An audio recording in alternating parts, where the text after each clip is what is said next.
Yeah, we're in the home here. We're in the home of crabs. We're in the home of terrapins.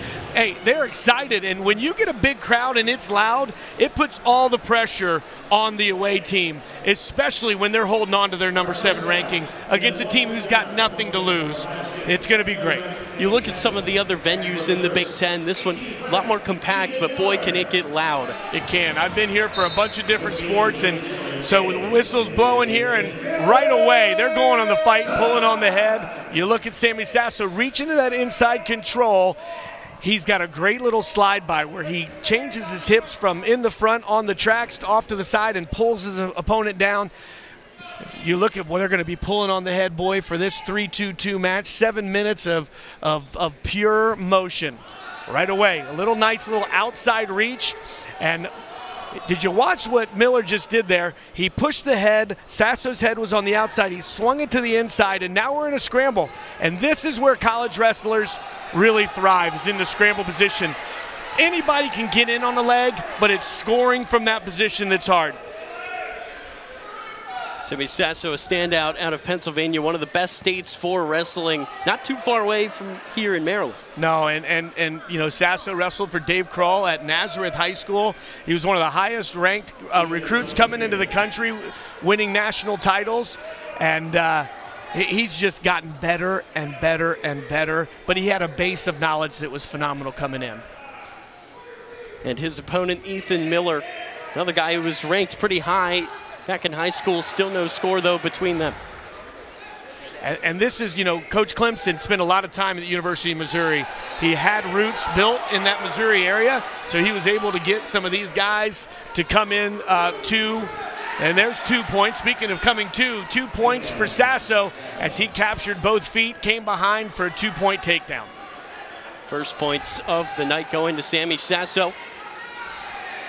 And right now, you look, he's got that laced leg on the outside, called a figure 4 on that, as his top of his shoelace in the crook of his knee, making it look like a 4. He's putting a lot of pressure on the hip of Miller, and now going to reach to go cross the face, and now going to look to bar. He's a leech on top, and he puts a lot of pressure on the lower back with his body arch.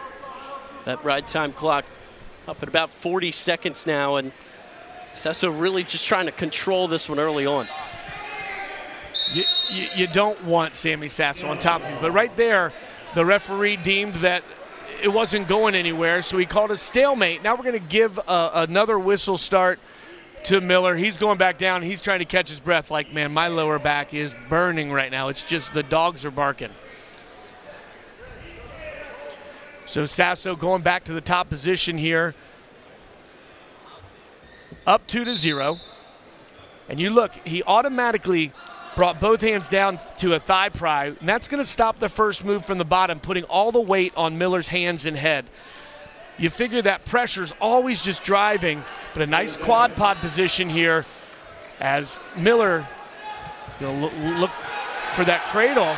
Nice job fending off that cradle. We're going to see probably either a stalemate or a stall call, but we don't. A beautiful mat return by Sasso, pretty much right before we were going to see a stall call. Sasso got that ride time clock up to 120, and again, just really in control. Coming out at the 149, we're starting there, and he's clearly ready. He is, and Miller, you know, is ranked as high as 18 in the country. The latest National Wrestling Coaches Association coaches poll just came out. Miller was ranked number 20, where Sasso is pretty much on all the polls ranked number 3. Into the period, Sasso gets his choice automatically. He goes, I want to get another point. I'm going to go down. I'm comfortable going down here. And watch his first move from the bottom. Automatically swung his hips to the outside, and if you look, he's going to continue to rotate his hips to the outside here and look to fight hands. Easy greasy, lemon squeezy, gets the escape. Another point for Sasso that makes it 3-zip. And Miller did not really take that big of a chunk out of the ride time as well. Yeah. Sasso is comfortable in all 3 positions, and you look, he looks a little awkward sometimes when he reaches for that attack, but his flexibility and his mat awareness is so good that he just backed right out and came back up onto his feet. Right side underhook by Sasso, but Miller's doing a great job of keeping his head position right in the face and right under the chin of Sasso. Sasso, one of the most accomplished wrestlers in the country. He is a Big Ten champion. Got second place in NCAA back in 2021, and last year he placed 5th. Yeah, he's just a consummate professional out there. He knows how to win at the highest level.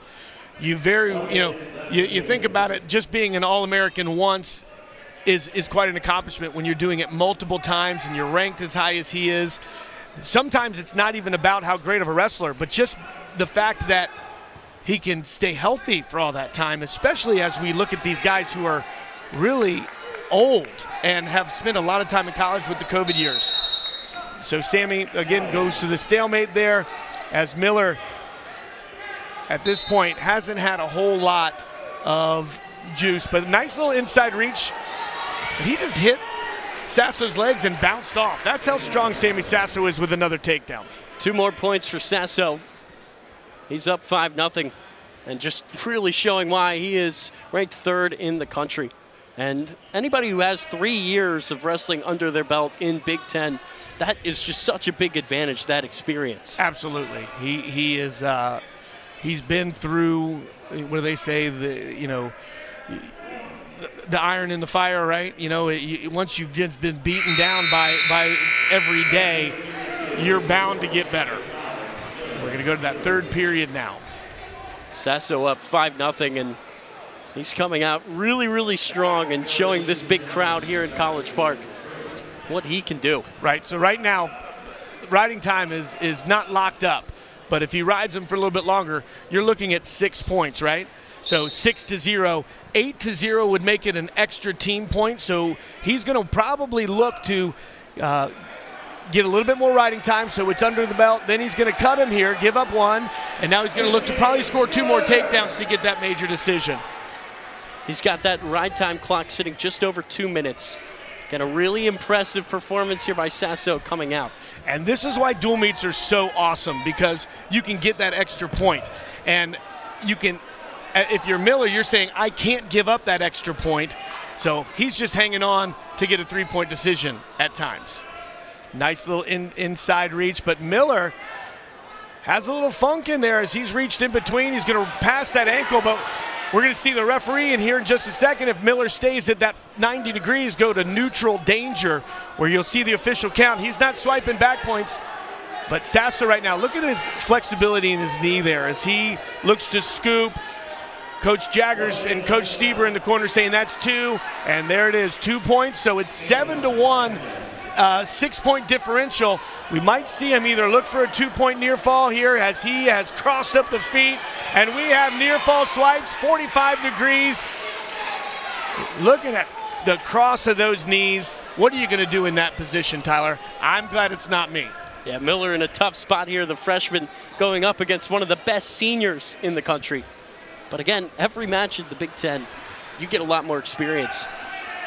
But he is in a tough spot, as you said right there, Brad. And all that Miller can do right there is try to crawl forward to get that foot out. But he's going to go back to it again for. He's holding 3 because he never got back to a defendable base because the legs were crossed there. Now he's looking to Jacob hook that ankle and maybe get both shoulders to the mat for a count of 2 and a fall. Fall would be the perfect way to start this for Ohio State. They will not get it, though, but just a dominant performance by Sammy Sasso. Well, we've got John Martin Best trying to reverse that trend. Carson Kharchla might be one of my favorite wrestlers to watch.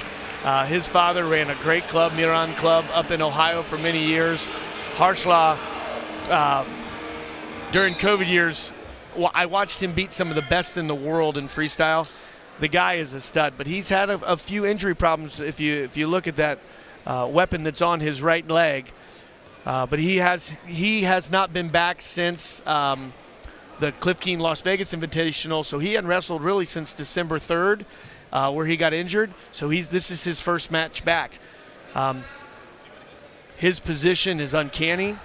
He's one of the best. Now, John Martin Best, coming out of West Virginia, is no slouch, and he's part of that great recruiting class, that number 8 recruiting class from years ago, and he's a youngin' as well. Also, an Ohio guy as well, wrestling here for Ohio State.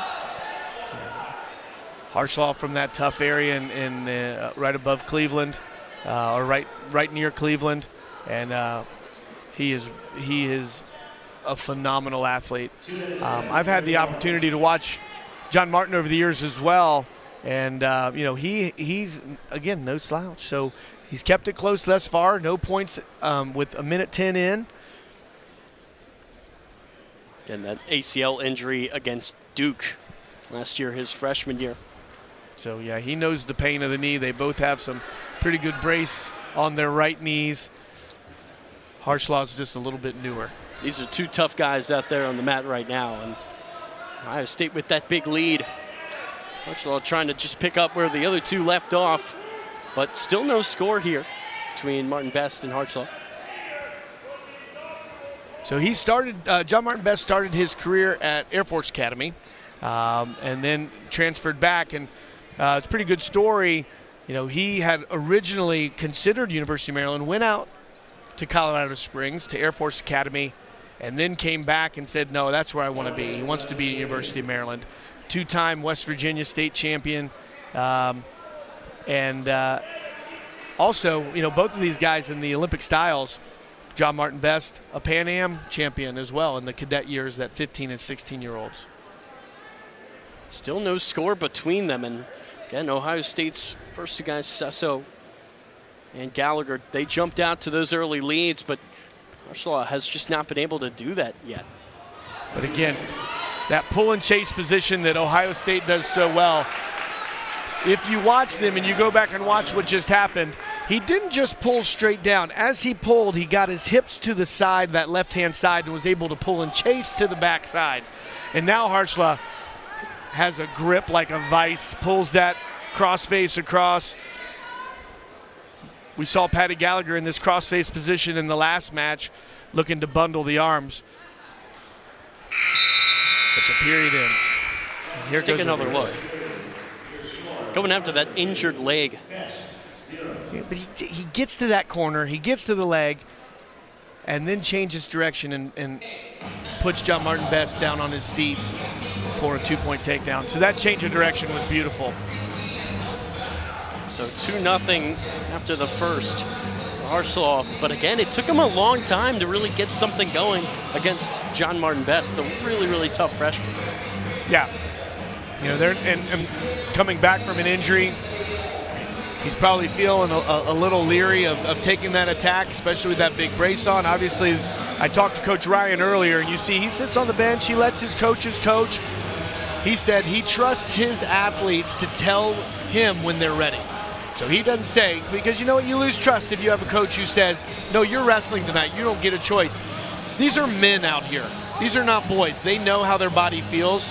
And if you're at a Big Ten school, you want to compete.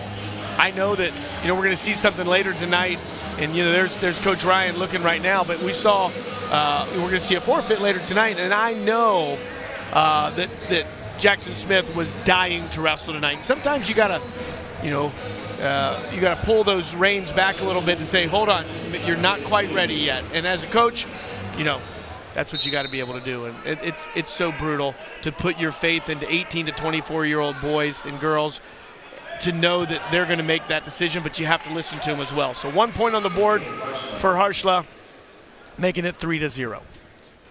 Coming on the escape, but again, just 3-point advantage right now over John Martin Best. See if Best can get into this, go on the offensive. Kharchla and Best both kind of staying face to face. I call that on the tracks, like two trains going at each other. But Kharchla not allowing, with that big old back of his, allowing Best underhook to get in there. Match number 3, 165-pound. And again, Ohio State up big, 9-0 after the first two bouts. It's hard to get through the weapons of a great Division I wrestler. I call those weapons hands, elbows, head, hips, and then their brain. So sometimes you got to get past the hardest weapon, and that's their brain, of just when they're getting to an angle. Pretty even here in the second. just 40 seconds left. And just that one escape point, that's all we've seen so far. And first warning for stalling on John Martin Best, and right when we say that there's no action, Kharchla drops into a hard double leg. He's got that back ankle hooked. He's going to look to walk him up, maybe try to put him in danger here as we get 2 points. You know, at a certain point, you got to give it up. You're afraid to go to your back to give up swipes and give up near fall points. And Kharchla just nice and easy, like a python, looking to squeeze, and pulls John Martin Best down to his base. Yeah, you gotta really appreciate just the patience there from Kharchla, waiting for the moment there to go in the attack. Let's take a look. So look, he turked that bottom leg and then just continued to stay with that double and worked his head, his chin over his chest over his hips until he allowed him to finish that takedown. 5-0 lead for Kharchla here as we head into the third. And after the long break from the injury, third periods can be very difficult after 5 minutes of wrestling. So let's see where Kharchla is at this point. And you know, I don't think they're going to put an athlete out there if he's not prepared. John Martin Best does a great job of shearing and cutting his elbows, clearing that tie from the chest. We do have under a minute of riding time at this point with Kharchla at 48 seconds. Our public address announcer getting that crowd spurred on because it needs to get loud in here for John Martin Best to push his pace. So 5-1 the score. Best with the escape point, and again, that clock is winding down to 1:20. If John Martin Best wants to make something happen, it's going to have to come soon when he's down by 4. And Kharchla with a beautiful arm drag gets to the corner. Go ahead. They went head to head there. But John Martin Best pushing the pace right now with that deep underhook on the left-hand side. He wants to get head position on the other side. Nice head snap. At this point, with 1 minute to go, are you holding on so you don't give up a major decision, or do you just leave it to the wind and go after it? Maryland is already down 9-0, but as you said, just 45 seconds in the third. And John Martin Best pretty much straight forehead in. Kharchla right on his noggin. And the official looks at John Martin Best, said, watch the headbutts. Fortunately, they don't have to pull him off the side to check for concussion-like symptoms. So just over 30 seconds to go in the bout. 5-1 for Kharchla. And again, a lot more even than the first two, but Kharchla there with another 2 points. That was masterful. He got, what you couldn't see is he got all the weight to the front foot of John Martin Best and just dropped in and cut his corner fast for a 2-point takedown. 7-2. Riding time, not quite a factor. If he gets a takedown here, he's going to need to ride him out. Doesn't look like that point's going to be there. Yeah, the lead just 5. That's not enough for the major decision, but it still will go Kharchla's way. Impressive so far for Ohio State. Right, and coming back from that injury, that was a very controlled performance by Kharchla. 7-2. Very impressive in his patience and in his finishes. For Ohio State, and we move to 184 pounds. This is Kaleb Romero and Chase Mielnik. Romero ranked 5th. He's already got 2 points up on the board.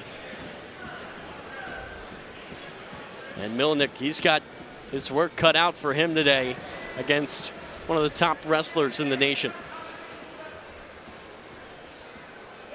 But Mielnik there with the escape to make it 2-1. All-American in last year's competition in Detroit, Michigan. So also Kaleb Romero, Ohio State's most courageous wrestler in 2022. He's another one of our black shirts, which we'll talk about later. Person who lives the right way, does the right thing, and there's a lot of those high-integrity guys that wrestle for Ohio State. And Ohio State, they have such a rich wrestling history. That stuff, that's a really big deal to their program. You could just see how much it means to these guys. And Romero, he's a redshirt senior. He's been a part of this program now for a while now, but just such a talented wrestler. Outside of Oklahoma State, Iowa, and Penn State, there's only been really 2 teams to win NCAA championships, and that was Arizona State and Ohio State. They have a win in the NCAA championships, and Tom Ryan was that coach. I happened to be there in Philadelphia when they won it. Pretty incredible what they've done and what Coach Ryan has done over the years, whether he was at Hofstra or at Ohio State. So 2 on the board, intentional release, 1 point on the board for Chase Mielnik. Romero doesn't really seem to be too worried about the ride time when he's getting takedowns with such ease so far. He's looking at a major decision here, possibly a pin as well. So Mielnik started his career at Virginia Military Institute at VMI, and placed in the PA states, 2-time freestyle state champion, Greco state champion. So he's versed in the international styles as well.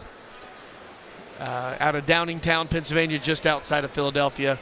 So he knows what he's doing. But Kaleb Romero right now with that low leg position, that little arm Turk, and he's just constantly staying on you, and just a hammer. That makes it 8-3 for Romero, and Mechanicsburg, Ohio native, wrestling for his home state team, Ohio State. And he, again, is just making it look so easy here in the first. All right, a little cross wrist tilt, loses the wrist, but continues with only 1 swipe. Nope, got 2 swipes for 2 near fall. I'll make it 10-3. Did a great job of capturing that cross wrist on the way through. This is how strong he is. He lost the wrist, but was able to keep the elbow tight to his body for a couple swipes, and then he was able to recover back on top. Beautiful by Kaleb Romero. This is a guy, he's a perennial NCAA qualifier. He's done well at the Big Ten championships as well. Kaleb Romero. And Mielnik, the sophomore Pennsylvania native, really has his work cut out for him. Romero again just trying to drag him down. But too far there on the edge. Right, and only 3 seconds to go. He's not going to cut him and try to get another takedown, so he just stayed on top, continued chasing that far ankle to keep his control position on top.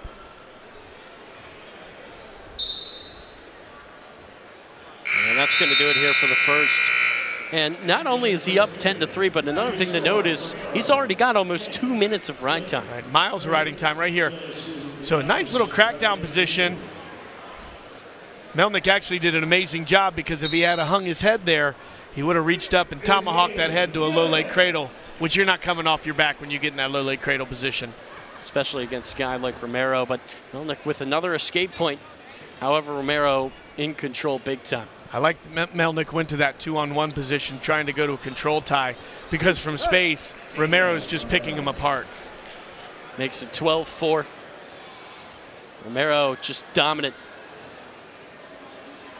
And he doesn't waste time, does he? It seems like every time after the escape, he just goes right back at him, gets another takedown. Yeah, we said that earlier in those first 3 matches. They train at an incredible pace so that they can compete at the incredible pace that they do. They don't get tired. They just stay busy the whole time, and they keep that motion going. When you can move and constantly keep pressure on for 7 minutes, that not only physically tires an opponent out, but it mentally wears them out as well.